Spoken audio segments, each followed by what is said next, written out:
Bueno, voy a presentar entonces, Carlos. Dale, presenta pantalla y comenzamos.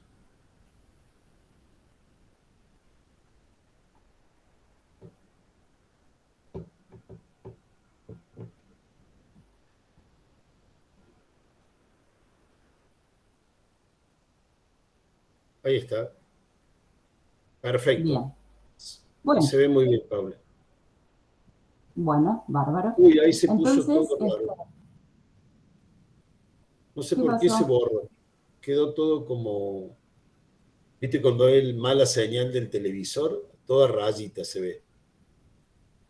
No sé, ¿vos ¿Los ves chicos bien? ustedes también ven así? Yo veo así como dice Carlos, Sí, como profe. muchas rayitas. Entonces, Sí, con salgo una de acá. señal Rayita. de... Ahora sí, ahora se ve bien, ahora Ahora sí. sí. Ponerle en modo A ver, voy a... presentación, o sea, se ve, pero se ve A el ver, PowerPoint como el inicio. Ah, ahí está. Ahora perfecto. Síndrome ¿está bien? tiroideo, Bueno, aspectos semiológicos, muy bien. doctora Paula Raca. Bueno, vamos a tratar de hacer un repaso de los síndromes tiroideos, de hipo y de hipertiroidismo, que son las endocrinopatías más frecuentes luego de la diabetes. Vamos a repasar entonces los aspectos anatómicos de la glándula tiroides, que son muy importantes, porque el examen físico de la glándula tiroides tiene que ser parte del examen físico rutinario de un paciente, ¿sí? Entonces esto lo tenemos que recordar. Empezando en el cuello por la línea media, de arriba hacia abajo, vamos a encontrar el hueso hioides, que a veces no se palpa. Después vamos a encontrar el cartílago tiroides, que es el que tiene la forma de librito y que arriba tiene esta muesca, que es fácilmente detectable y que es más prominente en los hombres, ¿sí? Se le llama popularmente nuez de Adán.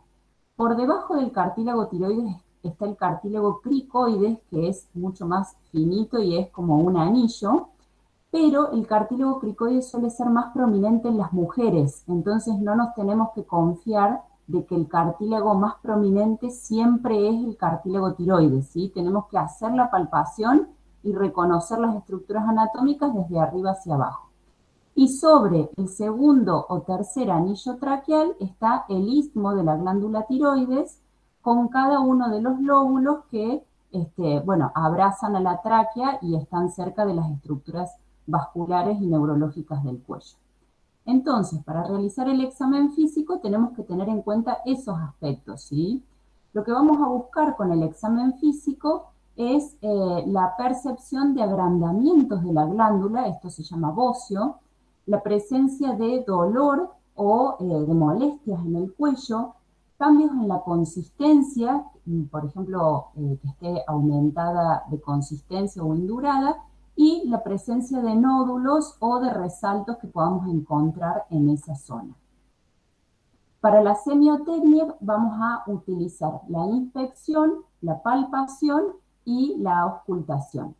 Empezando por la inspección se realiza con el paciente sentado o con el paciente de pie.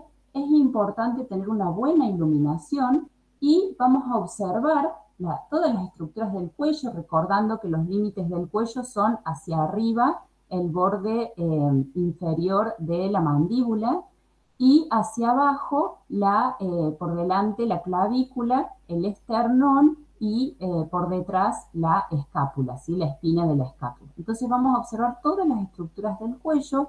Por delante vamos a ver si hay alguna prominencia correspondiente al istmo tiroideo, vamos a ver simetría de los lóbulos si es que se ven, probablemente no apreciemos nada, y lateralmente podemos encontrar ganglios o podemos encontrar ingurgitación yugular. Es importante pedirle al paciente que tenga el cuello relajado, ¿sí? Por ahí tendemos a pedirle que estire el cuello porque nos parece que vamos a ver mejor, y es verdad que vamos a ver, pero para realizar la palpación, que es el segundo paso, le tenemos que pedir que incline levemente la cabeza hacia adelante. Le solemos decir que mire un punto fijo de manera recta hacia adelante y con eso ya es suficiente, ¿sí? La palpación puede ser con el médico situado por detrás del paciente y entonces se palpa con los dedos índice y mayor, o con el médico situado por delante del paciente y entonces se palpa con los dedos pulgares. La maniobra cuando el médico se sitúa por detrás del paciente se llama maniobra de Kerbein, ¿sí? Y cualquiera de las dos maniobras nos brindan información. Cada uno se puede acostumbrar a realizar una maniobra con la que se sienta cómodo. Cuando el paciente se sitúa por detrás, lo que tiene es que al anularse el sentido de la vista, parecería que los pulpejos de los dedos pueden detectar mayores alteraciones. Y el beneficio de la ubicación del médico por delante del paciente es que puede estar observando mientras realiza la palpación.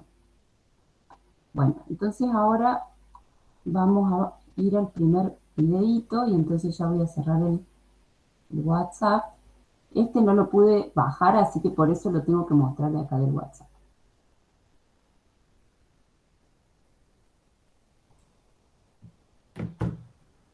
Lo largas desde tu WhatsApp.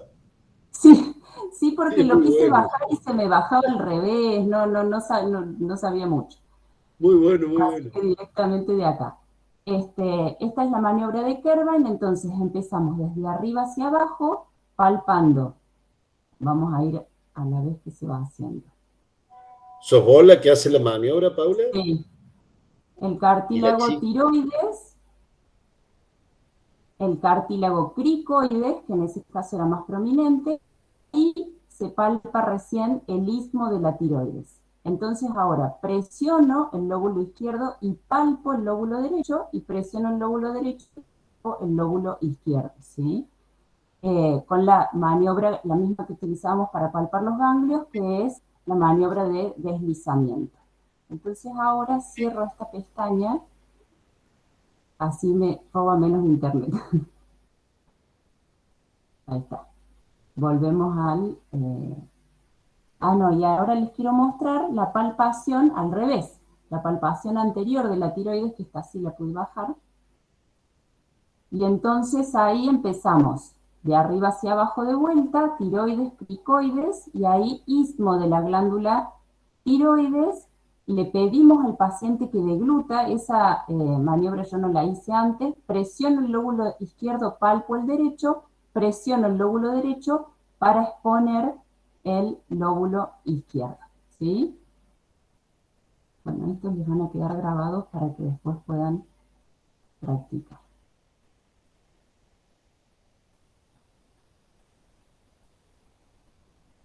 Bien. Y entonces nos vamos a focalizar en el agrandamiento de la glándula tiroides, que se llama bocio, ¿sí? Ahí en la fotito, en el gráfico, están viendo un aumento difuso de la glándula tiroides, pero también se le llama bocio cuando hay presencia de nódulos. Entonces tenemos el bocio difuso y el bocio nodular. Y de acuerdo al tamaño del aumento, digamos, a la magnitud, la vamos a clasificar en grados. El grado 0 es cuando la tiroides no se ve ni se palpa, es decir, normal. En el grado 1 la tiroides se palpa, pero no se ve. Y esto también incluye la presencia de nódulos. Si uno al examen físico palpa nódulos, puede decir que hay un bocio 1. El grado 2, la tiroides se ve y se palpa, ¿sí? A la simple inspección nosotros ya vemos que hay un aumento del tamaño de la glándula tiroides, y en el grado 3 ya el aumento es muy voluminoso y reconocible a distancia. Se dice que el tamaño normal de los lóbulos tiroideos se asemeja al pulpejo del dedo pulgar, ¿sí? Entonces ese sería el tamaño adecuado para cada persona. Pero aproximadamente cada lóbulo mide menos de 5 centímetros cúbicos y entre 2 a 4 gramos aproximadamente. Bocio es cuando pesa más de 20 gramos la glándula tiroides. Bien, y por último nos queda la auscultación, que en realidad no la realizamos de rutina a esta maniobra, sino que la utilizamos cuando tenemos un paciente en donde sospechamos que hay una enfermedad de Graves, es decir, un hipertiroidismo. Entonces, si nosotros vemos que la glándula tiroides está aumentada de tamaño, incluso le podemos palpar frémito, entonces procedemos a la ocultación y se van a percibir soplos que suelen ser sistólicos correspondientes al hiperflujo de la glándula tiroides. ¿Qué pasa con el aumento de tamaño de la tiroides? ¿Sí? ¿Esto es normal? ¿Esto es patológico? Bueno, el aumento de la glándula tiroides no se relaciona estrictamente con su función, ¿sí? En general, el 80% de los bocios son eutiroideos. Eutiroideos quiere decir que tienen una función normal. El 10% son hipotiroideos, la mayoría correspondientes a la fase inicial de la tiroiditis de Hashimoto, y el 10% restante son hipertiroideos correspondientes a la enfermedad de Graves. Es decir, que la sola presencia de bocio no indica alteración en la función tiroidea. Ya vamos a ver cómo vamos a poder reconocer si un paciente tiene una función tiroidea alterada. Bien, y también vamos a repasar un poquito el eje hipotálamo-hipófisis tiroideo para entender los resultados del laboratorio, que es lo que nosotros vamos a utilizar para poder hacer diagnósticos, ¿sí? La glándula tiroides libera las hormonas tiroideas, que son la T3 y la T4. Estas hormonas están encargadas de incrementar el consumo de oxígeno de casi todos los tejidos metabólicamente activos, es decir, que tienen una acción calorígena, y están encargadas del control y del aumento de la tasa metabólica basal, ¿sí? Ese es un gráfico que habla de el gasto metabólico total de una persona, y ustedes fíjense que la tasa metabólica basal más o menos comprende el 70% del gasto metabólico de un paciente y está influenciada por múltiples mecanismos, sobre todo por las hormonas tiroideas. Entonces es ahí donde las hormonas tiroideas ejercen este efecto de producción de energía y de producción de calor. Además tienen efectos catabólicos, se encargan de la lipólisis, de la degradación proteica y de la pérdida de peso, sobre todo cuando el metabolismo basal está acelerado. Tienen efectos en el desarrollo encefálico y neurológico normal y sobre el crecimiento y el desarrollo esquelético, por eso es tan importante la detección de la función tiroidea en el nacimiento para detectar los hipotiroidismos congénitos y evitar los daños neurológicos y los daños en el crecimiento y desarrollo. Y además tiene un efecto cardíaco muy importante. Los receptores beta cardíacos son muy sensibles a la acción de las hormonas tiroideas y estas generan un efecto cronotrópico e inotrópico positivo y aumentan incluso la respuesta a las catecolaminas circulantes. Entonces, habiendo repasado un poquito de los conceptos previos, vamos ahora a hacer algo muy general de los síndromes hipotiroideos e hipertiroideos. Esta foto es como representativa del síndrome hipotiroideo, no sé si pensaremos ahora que tenemos hipotiroidismo, pero bueno, el síndrome hipotiroideo es el trastorno endocrinológico más frecuente luego de la diabetes mellitus y tiene una prevalencia de entre el 0,1 a 2%, con una incidencia mayor en las mujeres que en los hombres. Algunas series hablan de una prevalencia mayor incluso, que llega hasta el 4% en la población general, siempre hablando del hipotiroidismo clínico, ¿sí? Porque después tenemos el resto del espectro, que es el hipotiroidismo subclínico. El hipotiroidismo entonces es un síndrome causado por una disminución en la producción de las hormonas tiroideas, es decir que la T4 y la T3 disminuyen su concentración en la circulación por una alteración en la producción de las hormonas tiroideas.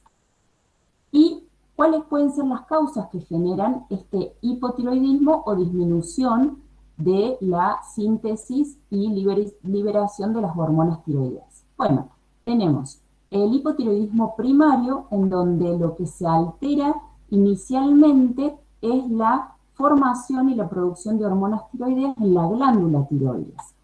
Esto genera una disminución de la T4 y de la T3 y consecutivamente un aumento de los valores de la TSH u hormona tiroestimulante, tirotrofina, que intenta compensar un poquito ese déficit de T4 y de T3. A veces la TSH aumenta y genera este mecanismo compensador que logra que las hormonas periféricas que le llamamos, que son la T4 y la T3, estén normales.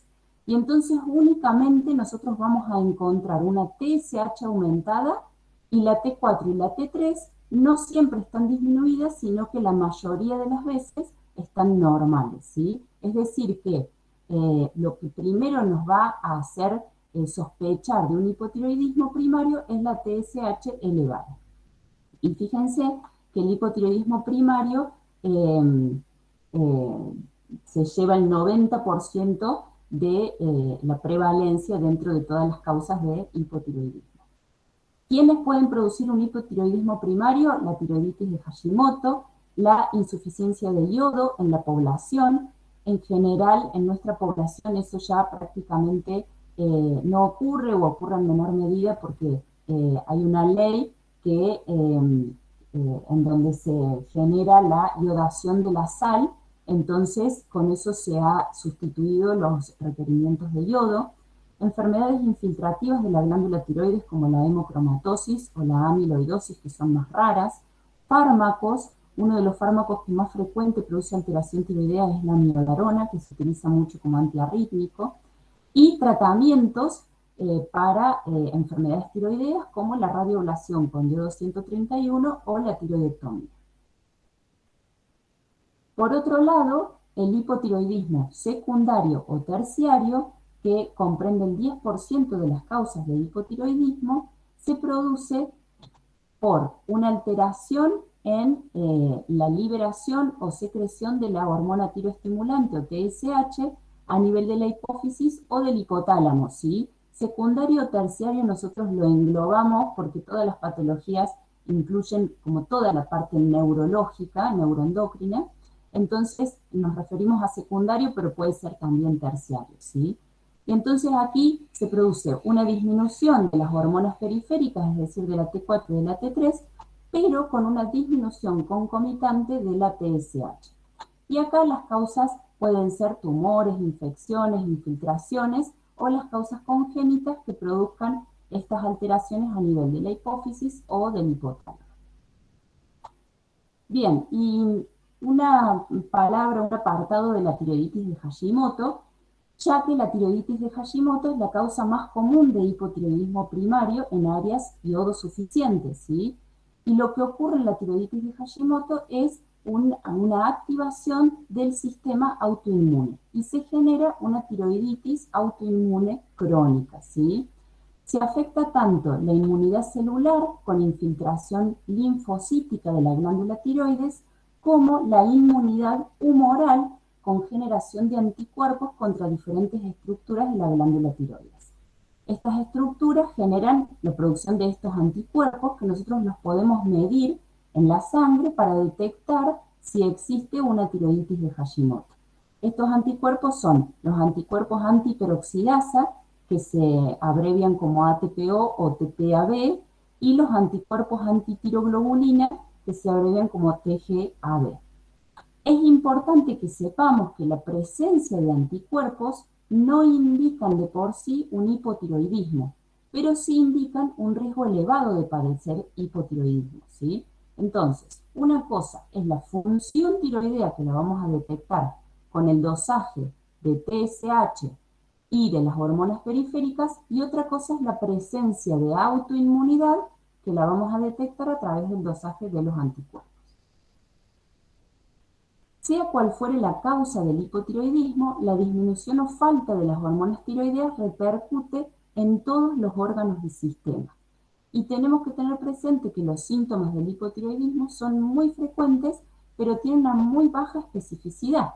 Entonces es muy difícil a veces poder hacer el diagnóstico únicamente con la clínica, ¿sí? Esta es una de las enfermedades en donde tenemos que recurrir sí o sí a los métodos complementarios, en este caso al laboratorio, para poder hacer el diagnóstico.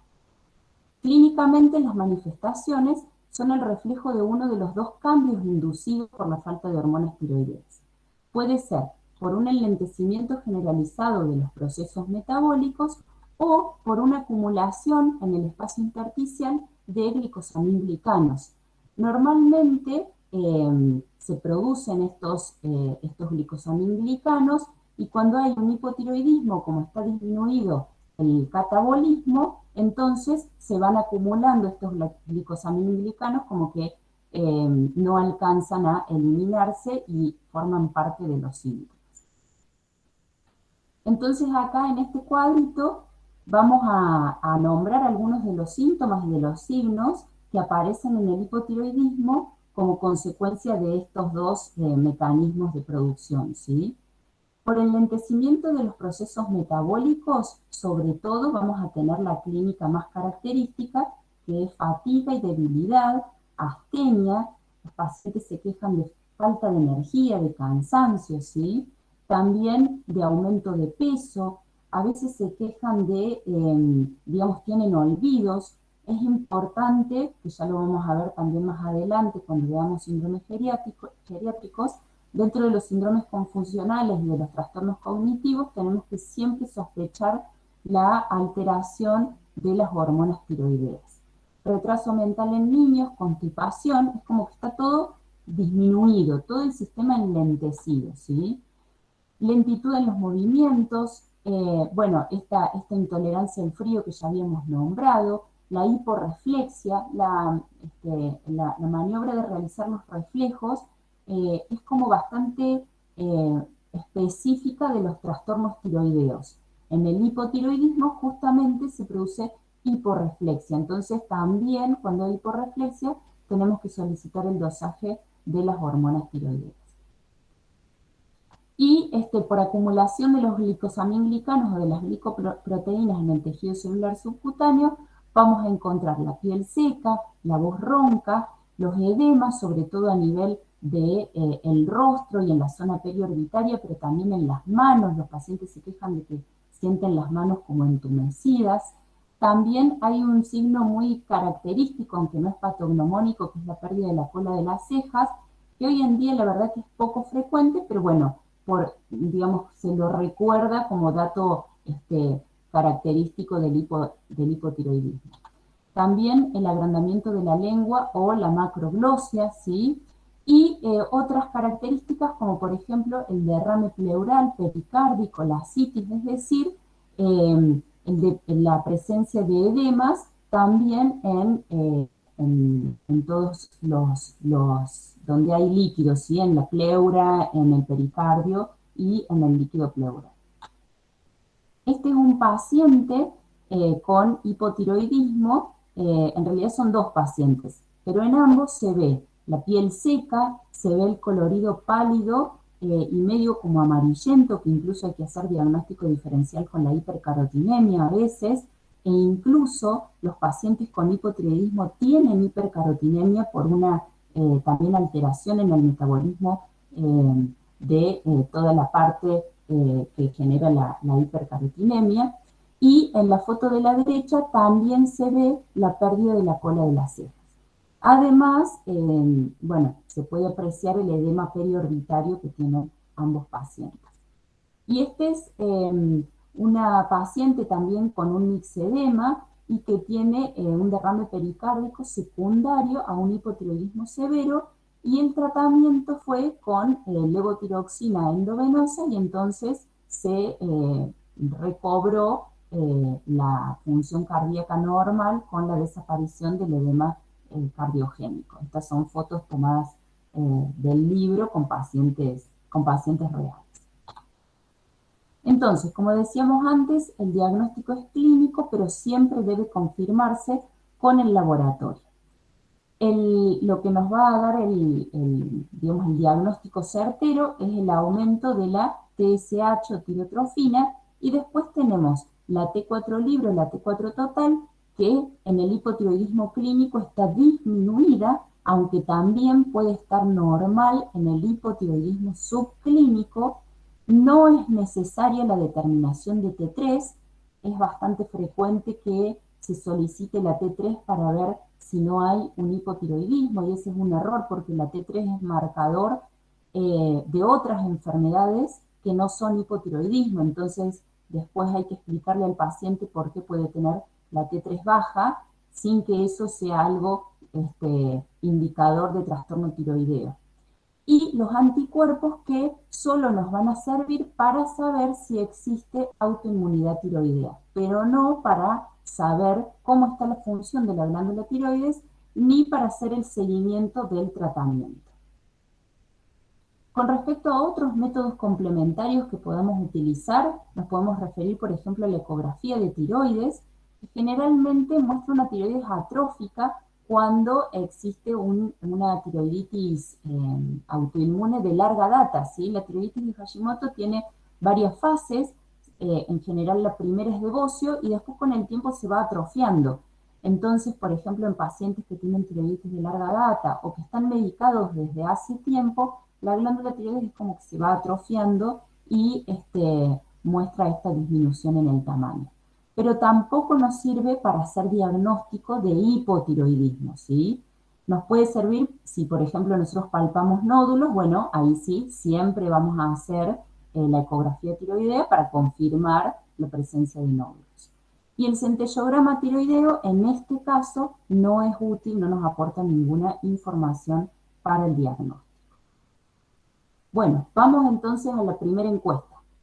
Caso clínico número 1. Presten atención. Es una mujer de 32 años con antecedentes de enfermedad celíaca que consulta para valoración tiroidea. Trae un laboratorio que informa una TSH de 2,1, que está normal, ahí al lado tienen el rango de referencia, y tiene unos anticuerpos antiperoxidasa de 625, que están elevados porque el valor normal es hasta 35. Entonces, ahí tenemos que marcar la respuesta correcta. La paciente tiene un hipotiroidismo inmune, tiene una tiroiditis de Hashimoto, pero no un hipotiroidismo, o se debe solicitar T4 para saber cómo está la función tiroidea. Voy a volver al Meet para ponerles la encuesta.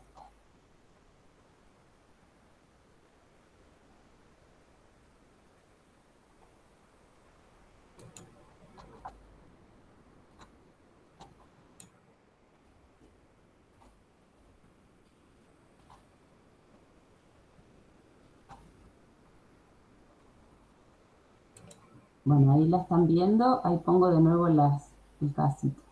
Pon el caso de nuevo. Ahí está.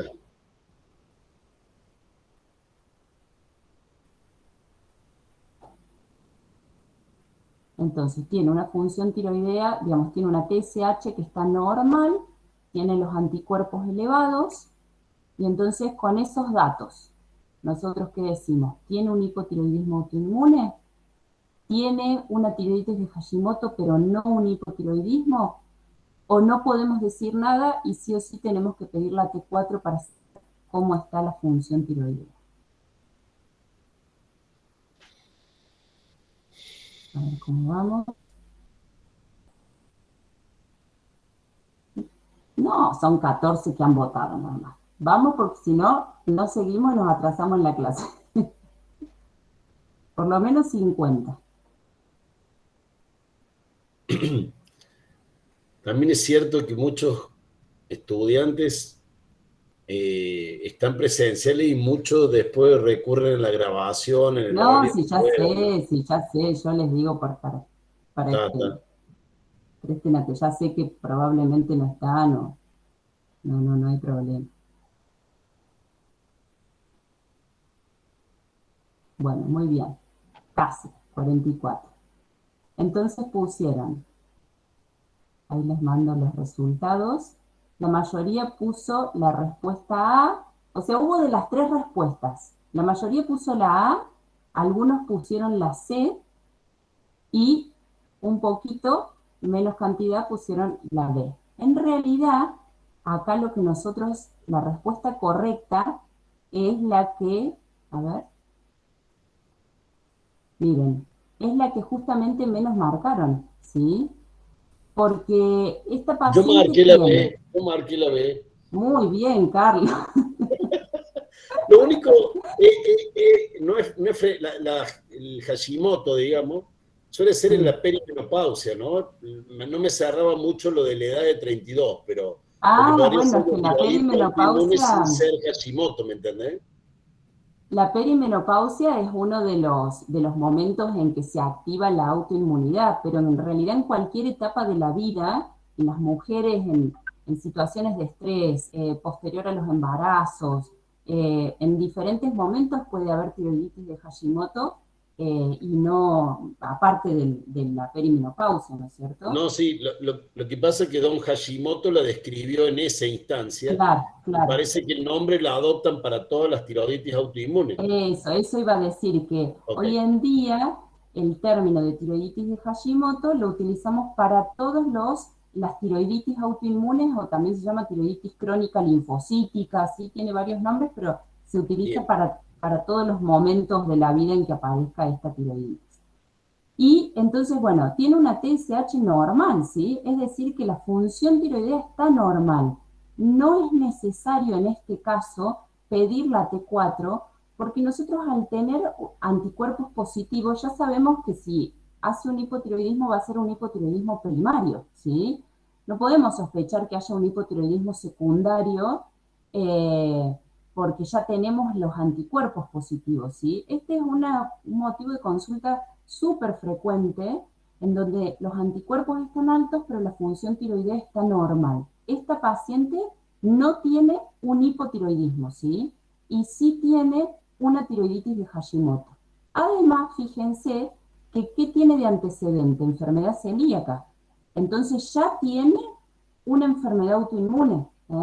Siempre que hay una enfermedad autoinmune es más probable que aparezcan otras enfermedades autoinmunes en ese paciente o en los miembros de la misma familia, por eso hay que preguntar en la historia clínica sobre antecedentes de enfermedades autoinmunes en familiares de primer grado.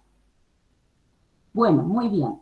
Vamos ahora al síndrome hipertiroideo. Fíjense la foto que les puse también, todo lo contrario a la mujer que se estaba durmiendo recién. Esta chica está corriendo súper en actividad y justamente es bastante característico del síndrome hipertiroideo. Tiene una prevalencia del 1 al 2% en mujeres y del 0,1 al 0,2% en hombres, es decir, que es mucho más prevalente en las mujeres. Al revés del hipotiroidismo, perdón, el hipotiroidismo es un síndrome causado por exceso de hormona tiroidea en la circulación, es decir, que aumenta la T4 y aumenta la T3. Generalmente esto va acompañado de una disminución de la TSH porque el hipertiroidismo primario es lo más frecuente. Prácticamente es muy difícil que haya un hipertiroidismo de origen central o secundario. Antes se hacía una diferencia si el exceso de hormonas tiroideas era por producción endógena o por producción exógena. A una se le llamaba tirotoxicosis y a la otra hipertiroidismo, pero hoy en día digamos, se utilizan indistintamente esos términos. Clínicamente, entonces, vamos a tener hiperfunción con exceso de la producción de las hormonas tiroideas y con hiperplasia de la glándula tiroidea, es decir, que a veces puede haber bocio. El metabolismo celular basal está acelerado, hay aumento de la producción de energía y de calor y vamos a tener un estado hiperdinámico. Y a diferencia del hipotiroidismo, en el hipertiroidismo los síntomas y los signos son muy específicos, ¿sí? En el hipotiroidismo, la paciente o el paciente, ¿qué nos va a decir? Que está cansada, que tiene falta de energía, que tiene la piel seca, bueno, que se le cae el cabello, que me olvidé de nombrarles ese síntoma que es muy frecuente. Y la verdad que todo eso puede ser por hipotiroidismo y por un montón de otras razones. Pero en cambio los síntomas y el examen físico del paciente con hipertiroidismo rara vez corresponde a otra enfermedad que no sea hipertiroidismo. Vamos a tener diferentes etiologías de un hipertiroidismo. La más frecuente es la enfermedad de Graves-Basedow, que también es autoinmune, a ella la vamos a nombrar. Otra posibilidad es que sean nódulos, ya sea multinodular o uninodular, que ahí le llamamos a un adenoma único. Cuando hay nódulos que son hiperfuncionantes se le llama enfermedad de Plummer, y esto que dice la palabrita tóxico se le llama así, ¿sí? Se le llama así porque es un nódulo o varios nódulos que se vuelven autónomos y producen abundante cantidad de hormonas tiroideas por sí mismos, sin responder a la retroalimentación de la tirotrofina. Y después hay otras causas que son menos frecuentes. La enfermedad de Graves-Basedow es un trastorno autoinmune, es igual que la tiroiditis de Hashimoto, pero en este caso hay autoanticuerpos que actúan estimulando al receptor de la TSH, estos anticuerpos se llaman TRAPS, y entonces al actuar como estimulantes del receptor de la TSH, justamente producen mayor producción de hormonas tiroideas. Es más frecuente en las mujeres y se caracteriza por una tríada que es la presencia de bocio difuso, de oftalmopatía, que ya vamos a hablar porque puede ser muy variada la oftalmopatía, y de mixedema pretibial, que es una dermopatía infiltrativa. Esta que les puse acá no la van a ver nunca, pero bueno, la verdad que el mixedema pretibial es patognomónico de la enfermedad de Graves-Basedow, ¿sí? Entonces es únicamente como archivo histórico también que ustedes vean esa foto. Ahora les voy a mostrar otra foto de un mixedema pretibial que probablemente puedan llegar a ver. Los síntomas generales del hipertiroidismo son la intolerancia al calor, la sudoración excesiva, la pérdida de peso, el nerviosismo, la ansiedad, el insomnio. Fíjense que ahí también la paciente puede referir astenia, ¿sí? Pero es una astenia que justamente como tiene el metabolismo basal acelerado, es como si estuviera todo el día corriendo, entonces realmente se encuentra cansada, pero a pesar de eso tiene insomnio y bueno, ansiedad y nerviosismo. Además puede manifestar palpitaciones por esta sensibilidad del tejido cardíaco a las hormonas tiroideas, diarrea y alteraciones en el ciclo menstrual. En el examen físico, lo primero que vamos a encontrar en la enfermedad de Graves es la fase característica que está dada por el exoftalmos o en realidad por la alteración en toda la parte ocular, ¿sí? Genera una orbitopatía, porque no siempre tiene esta cuestión de exoftalmo, sino que puede ser un exoftalmo aparente. Ahí ya les voy a mostrar cómo. Esta es una paciente que tenía una orbitopatía de Graves y tenía un exoftalmos simétrico y que se le realizó descompresión quirúrgica y posteriormente, bueno, está bastante próxima a la normalidad. Con respecto a la orbitopatía, lo que ocurre es que estos mismos anticuerpos que actúan estimulando al receptor de la TSH, actúan estimulando a ese mismo receptor que se encuentra en los fibroblastos de la órbita, ¿sí? Y entonces esto genera adipogénesis y genera síntesis de ácido hialurónico, produciendo aumento del tamaño de los adipocitos y de los músculos extraoculares, generando este exoftalmos. Es importante saber que no siempre va de la mano con el hipertiroidismo, ¿sí? A veces se activa como una enfermedad paralela al hipertiroidismo. Es decir, que pueden aparecer en diferentes tiempos.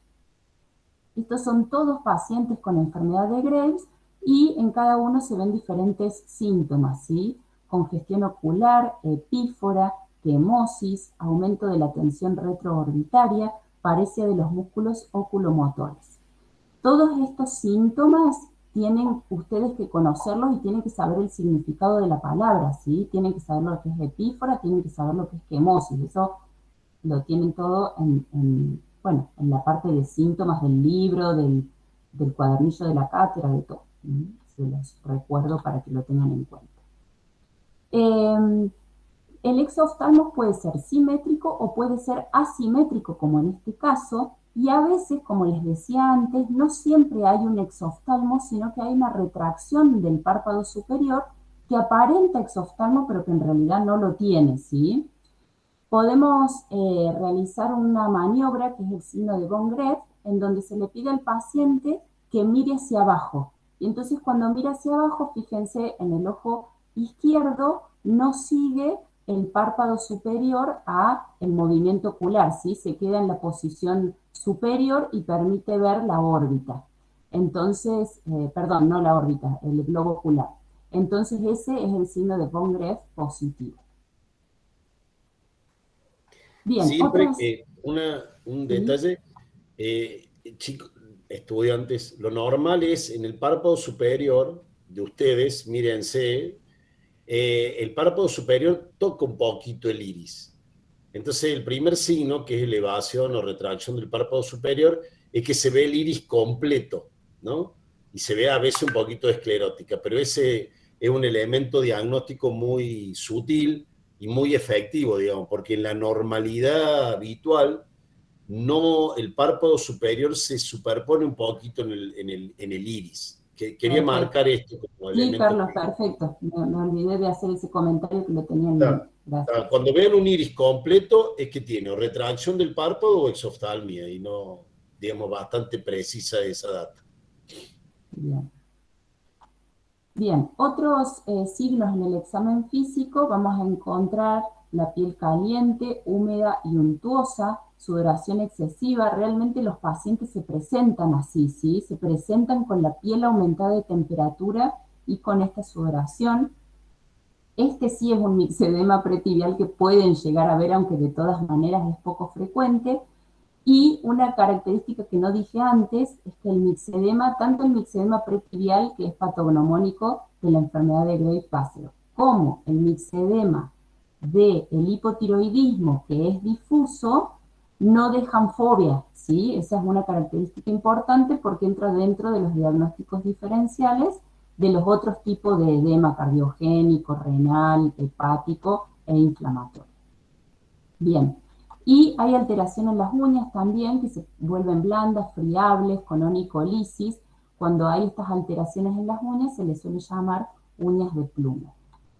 A nivel del sistema osteomioarticular hay disminución de la fuerza. Nosotros le podemos pedir al paciente que cruce las manos como si tuviera los brazos cruzados cuando está acostado en la camilla y que se incorpore, que se siente.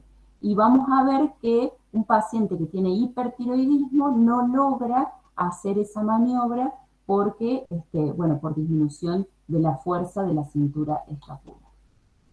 Y a nivel del cuello vamos a encontrar bocio, a veces cuando hay un hipertiroidismo que no es por enfermedad de Graves, puede que no haya bocio, pero cuando es por enfermedad de Graves, la mayoría de las veces existe un bocio que es difuso, es de superficie lisa, generalmente es indoloro y puede ser blando o firme, y en algunos casos puede haber este frémito o soplo, que es cuando el hipertiroidismo está muy, muy descompensado, ¿sí? Esta es una maniobra que se utiliza para bocios gigantes, y en realidad fíjense la foto de la derecha que es una tomografía, todo esto es glándula tiroides, ¿sí? Y entonces al pedirle al paciente que eleve los brazos, se ocluye el límite superior del tórax, digamos de la primera costilla y de la clavícula, y entonces se genera ingurgitación yugular. Además, esta paciente, que es una paciente con enfermedad de Graves, fíjense la piel, está untuosa y fíjense que también tiene una oftalmopatía. Esta paciente y este artículo que fue publicado en el New England Journal of Medicine lo publicó una médica endocrinóloga de acá de Córdoba, Carolina Fuchs, vos la debes conocer, Carlos. La Caro Sí, Fuchs, sí, sí, más amiga de ella la y Gachi. ella y el marido publicaron esta fotito ahí en la revista esa. Bien, además, bueno, a nivel del aparato cardiovascular vamos a encontrar la zona de máximo impulso que va a estar intensa, taquicárdica, puede haber arritmias, es decir, que puede ser irregular. Acá podemos encontrar un soplo sistólico, que esta es una de las causas de soplos funcionales. ¿Se acuerdan que los podían ser orgánicos, funcionales o inocentes. Bueno, el hipertiroidismo es una patología en donde se produce soplo sin enfermedad estructural cardíaca, ¿sí? Entonces, por eso tenemos este soplo funcional, que cuando se normaliza la función tiroidea desaparece el soplo. Y vamos a tener esas manifestaciones a nivel del pulso, que se vuelve saltón cuando está la zona de máximo impulso intensa y taquicárdica, o un pulso arrítmico en caso de fibrilación auricular. Este es un gráfico que muestra el porcentaje de pacientes con fibrilación auricular en relación al valor de la TSH, ¿sí? Fíjense que los pacientes que tenían un hipertiroidismo más marcado, TSH menor o igual a 0,1, tenían un porcentaje de fibrilación auricular mucho más alta que los pacientes que tenían una TSH por arriba del rango de la normalidad, ¿sí? Es decir que, bueno, confirmando esto de que son más frecuentes las arritmias y la fibrilación auricular en pacientes con hipertiroidismo. También vamos a encontrar temblor fino con manos extendidas y la hiperreflexia característica. Acá tengo otro videito de una paciente mía que me mandó cuando tenía, le pedí que me grabara un videito con el temblor fino distal. Se le pide al paciente que, digamos, se le pone una hoja arriba de las manos y que extienda las manos, y acá no es necesario ni siquiera con la hoja, pero si no se ve cómo se mueve la hoja cuando está en el consultorio, ¿sí? Es un temblor que el paciente obviamente no puede controlar. Diferente al temblor de el Parkinson, ¿sí? Que se acuerdan que era lento, y era en cuentamonedas. Bien. Dos palabras de los bocios nodulares tóxicos de la enfermedad de Plummer. Puede ser un adenoma único o puede ser multinodular, ¿sí? Estas son fotos muy llamativas de los nódulos. En general, los nódulos no se ven tan frecuentemente en el examen físico, y sí con la ecografía. Y la característica que tiene la enfermedad de Plummer es que suele tener más síntomas cardiovasculares, por ejemplo, arritmias o taquicardia, y nunca tiene oftalmopatía ni mixedema pretibial, ¿sí? En la enfermedad de Plummer hay hipertiroidismo, pero no es autoinmune, no es enfermedad de Graves.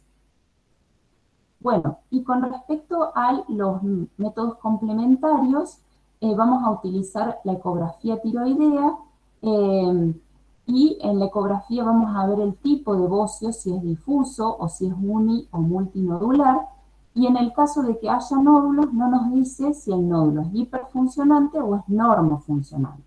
De vuelta, para hacer el diagnóstico, lo realizamos con el laboratorio y no con la ecografía, ¿sí? En el laboratorio, al revés del hipotiroidismo, vamos a tener la TSH disminuida, a veces, o la mayoría de las veces, por debajo de 0,1, y la T4 y la T3 aumentadas. En este caso, la T3 sí es importante porque es la primera que aumenta en el caso de un hipertiroidismo. Y acá sí también nos va a ser de utilidad el centellograma, que bueno, puede ser con yodo 131 con tecnesio, pero lo importante es que en la enfermedad de Graves se muestra el bocio difuso, que es hipercaptante, ¿sí? Porque, bueno, capta el yodo que se le da de tomar al paciente y se muestra la hiperfuncionalidad de toda la glándula tiroidea. En cambio, en la enfermedad de Plummer se ven los nódulos, que se le llaman nódulos calientes, sobre el resto del parénquima que no capta el yodo o el tecnesio, por eso se le llama que el resto del parénquima está frío, ¿sí? Nódulo caliente sobre parénquima tiroideo frío. Bueno, último caso y última diapositiva. Esta es una mujer de 42 años que consulta al oftalmólogo por notar prurito ocular de 10 días de evolución, acompañado de epífora, sensación de hinchazón en ambos ojos, y su familia le dice que le nota los ojos saltones. Además, refiere pérdida de peso de 4 kilos, a pesar de no haber perdido el apetito, intolerancia al calor e insomnio. Y en el examen físico se constata bocio difuso, exoftalmos y temblor fino distal. ¿Qué esperamos encontrar en el laboratorio?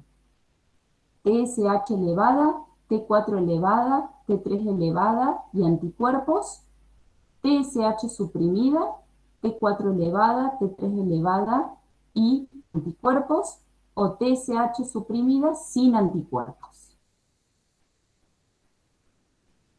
Vamos a poner la encuesta para los que queden.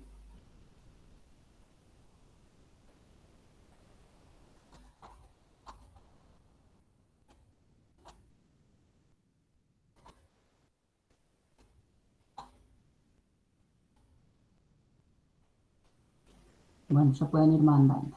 Ahí les pongo las opciones. Entonces tiene exoftalmos, tiene síntomas oculares, tiene pérdida de peso, tiene bocio, tiene temblor fino distal. ¿Qué vamos a encontrar en el laboratorio?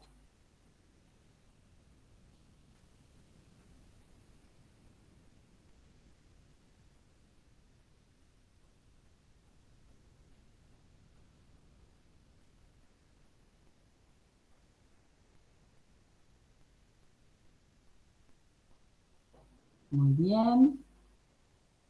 Perfecto. 23, 31, 37.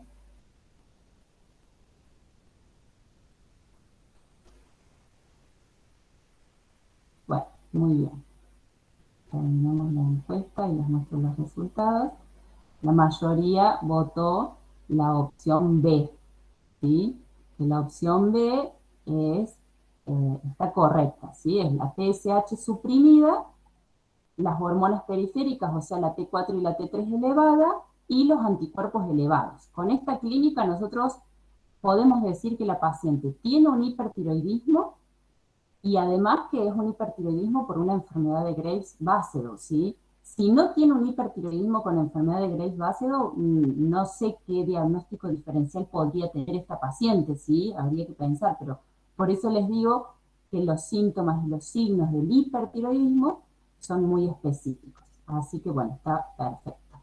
Les pongo a Mafalda para que nos acordemos y eso sería todo. Muy bueno. Me olvidé de ponerles la diapositiva del laboratorio, pero ya lo saben, ustedes lo dijimos, les queda grabado, pero la TSH está suprimida y las periféricas aumentadas. Bien. Si querés ir deteniendo la grabación, Bueno, y si chicos tienen alguna duda, la aprovechamos a Paulita y si no, nos liberamos del teórico.